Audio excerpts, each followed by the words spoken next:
Now we open Act 1 with Robert going through an online dating app in which at the time was a new thing. And his generation of people were the first to experience what we like to call catfishing, the process of luring someone into a relationship by means of a fictional online persona. And my man's Robert had it the worst. Oh! Anyways, Robert goes in for a few more rounds of straight ones until finally he stumbles across Luna, a woman he found so beautiful he thought he struck gold. Now she arrives in good fashion in which she was indeed not a catfish. Yeah! Anyways, Robert makes a grave mistake and lets Luna into his home, gassing her up, in which she returns the favor saying, "Come on in, cutie pie.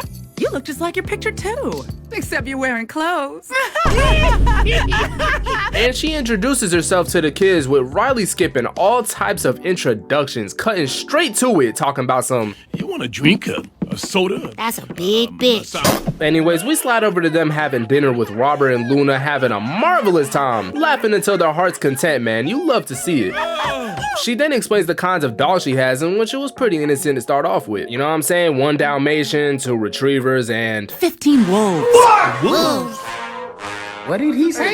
oh, hell no. Cause she goes on to say she was raised around wolves. My guy, in what environment will someone need to be in to be raised by wolves, gang? Now, Robert goes on to ask how long she's been kickboxing for, but then she goes on to explain how she does a variety of martial arts. And apparently it's called White Lotus Kung Fu. She explains that this crazy ex-boyfriend she had one time was a Shaolin monk and learned it from him. Man, what type of niggas has she done been with? How do you go from a Shaolin monk to 120-year-old, I'm not joking, 120-year-old grandfather? And she then explains that she Then I ended up having to use it on him, if you know what I mean.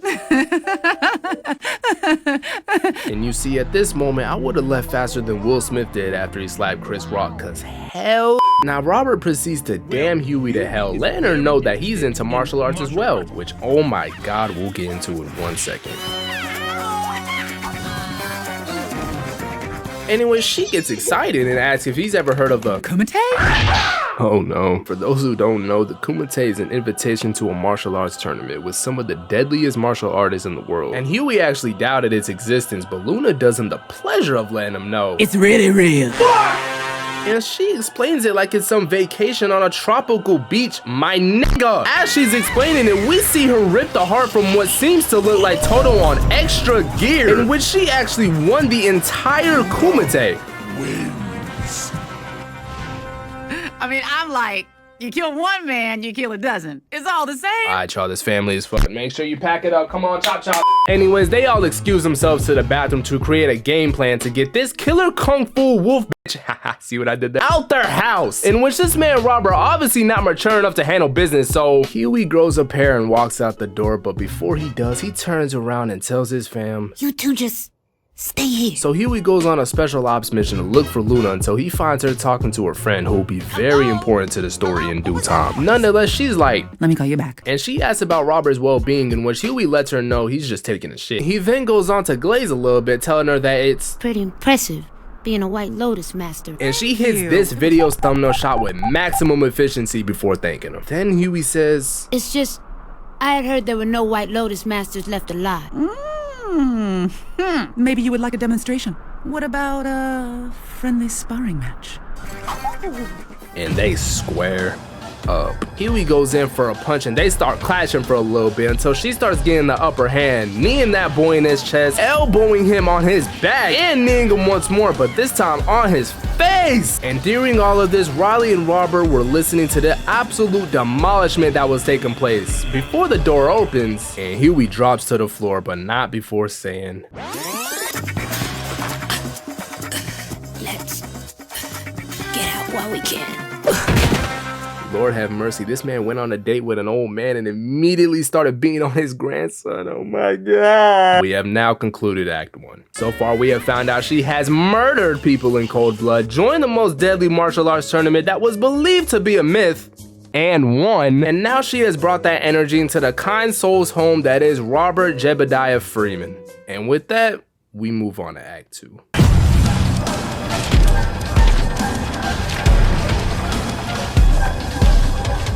Now we open Act 2 with Robert tweaking the hell out with Huey telling him to relax, but how is he supposed to do that with the black Natasha Romanoff in his house? You see how the two doesn't correlate? Oh, and by the way, they were in the bathroom for the entire night. Ah, shit you not, we cut to the entire next day with Luna on the phone with her cop-blocking friend saying, I haven't seen him since dinner. I think he was in the bathroom all night. That's fine, girl. You don't need to be giving him no ass yet anyway. Luna explains her concern on how she thinks it'll be weird after she just beat on his grandson, and for the record, yes, it will be. But that concern quickly turns to rage as she punches a whole crater. Why did I do that? In the wall. Now we slide to the family going over a game plan on how the hell they're gonna get Shaquisha Romanoff out their house. Hey, y'all. Let me get this right now. My cousin Elliot in California passed away very suddenly while working out. And they think it's a heart attack. They're not sure. We weren't very close. Yeah, they say that. We weren't very close. Now Huey reassures him that the plan is foolproof and to not change a single thing about this story. And well... But you know what I forgot? Today is Fidel Castro's birthday, and I'm in charge of the birthday party. Now see, he went completely off script, but somehow this actually worked. She responds so well saying, Wow. I thought you were going to tell me you thought I was crazy and you didn't want to see me again like the others. yeah, so Robert lets her know he can call her as soon as he gets back from Cuba searching for Tupac, in which she actually leaves. They wave her off with proper etiquette and go back inside to celebrate. Bye to no more weekend visits by crazy internet women. Christ has avoided him, alright y'all? No. All I know is you drove all them hours to spend time with him and he gonna send you home early? I don't give a fuck if it was Jesus' birthday. He said he'd invite me back soon. Soon? Psst, when is soon? You're right. And just so you know, I Googled Fidel Castro's birthday. It isn't until August 13th. So she drives all the way back to find Robert talking all types of shit about Luna. She overhears Ruckus chatting straight racism until she hears Robert say, Well, I was really hoping it would work out with this one. Me too, baby. Oh well, at least I got that crazy bitch out of my house. and as you all can guess, she did not take this well. Her friend starts throwing out ideas that'll land her a solid 35 years in a federal prison, but ultimately she decides to tell Luna to kidnap and torture him to show him what crazy is. And that is a direct quote from said friend. Send this bitch to Arkham Asylum now. And with that, we conclude Act 2. And I gotta tell you, a recap is not needed because what comes next is some diabolical activity. So strap in, because we now enter the final act.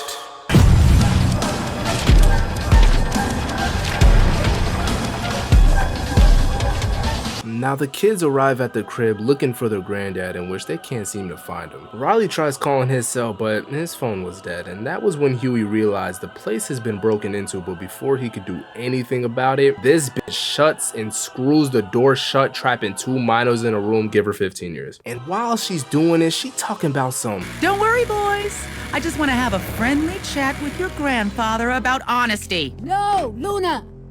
I told you we should have shot that bitch! Now with them trapped in the room, she camps out waiting for Robert to return home from playing chess with Ruckus. In which when he finally did, this man was harmonizing out here sounding like Mariah Carey, singing about the fact that he got her out, but she in fact was not. So she puts my goat to sleep and Robert wakes up to a whole desert eagle in his face! And she starts chirping about, Why did you lie to me, Robert? You're just like the other. and Robert wastes no time admitting to everything, but then starts to chat nonsense saying, I love it when people lie to me. It means they care enough to spare my feelings. and she hits him with this. I heard you tell your friend I was crazy. Is that what you think? You think I'm crazy? Man, look at her eyes. I give bro a 3 out of 10 chance he makes it out at best, cause this woman ready to blow his brains right there. He hesitates to answer the question until she says, Do not lie to me. if I had a crazy ex and she put me to sleep in my house and I wake up to her holding a gun to my head, nigga, you won't hear a peep from me. I die from fear alone. Anyways, he starts screaming until they're interrupted by Luna's friend, who proceeds to speak devilish lines in Luna's ear, and I quote, "Now remember, queen, none of this was your fault. I mean, to hell with accountability. This man took your weekend from you. 2 days you'll never get back. You gotta Swiss cheese his ass." Oh Lord, someone save my goat. The kids start banging on the window because they saw Tom the ball pulling up, in which Luna stops them by telling them, Either of you make a sound, I will butt rape your grandfather with this broomstick. Boys, don't make any noise. Lord have mercy. Alright, I guess Tom is her last hope. Let's see if he clutches up. It's just that I got an email from Huey this morning, and it reads, Dear Tom, my granddad kicked a woman named Luna, that would be you, out of the house, and she may return and murder My both God, he can't do shit right, nigga. Just I can't believe I'm saying this. Call the cops. She lies to Tom saying how her and Robert passed things up, and his 12 years of schooling to get a whole law degree clearly didn't mean shit, because he continues to read the paper, digging himself deeper in the hole, and well,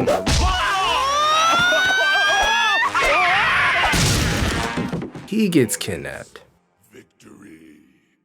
We now see both of them kidnapped in bed, with Robert telling her to let them go. But instead of doing what he asked, she proceeds to burst into tears expressing how she felt, which leads to a third act flashback. And man, this was sad. She breaks the news that she was raised in an abusive household, and when she turned 17, she started dating a triad leader. And like mother, like daughter.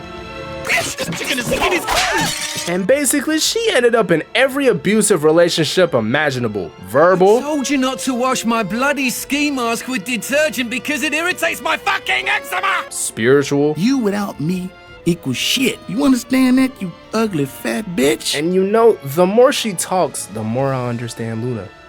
Bitch, you crazy, you got to go! Anyways, Robert starts shining a mirror to let her know that her bad taste in men is why she's like this. She then goes on to say she ain't even want to kidnap him, she was just listening to her friend Nicole. Yes, everyone, Nicole is the name of the demon who caused all of this. Now she rants about how she'll never find love and proposes the idea of, I might as well just blow myself up right now.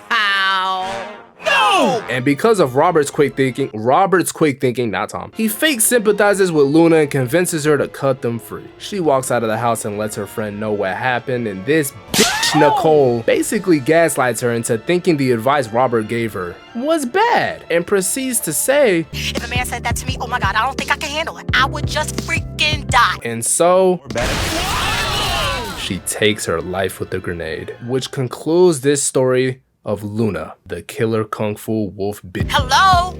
Hello? What was that noise? Anyway, like I said, girl, if a man ever said that to me, I'll kill myself. I mean, you're a stronger woman than me. Even in her death, her friend is still giving bad advice. Now see, the lesson here, don't ever be like Luna. Shit, really, Nicole, this whole thing was literally her fault.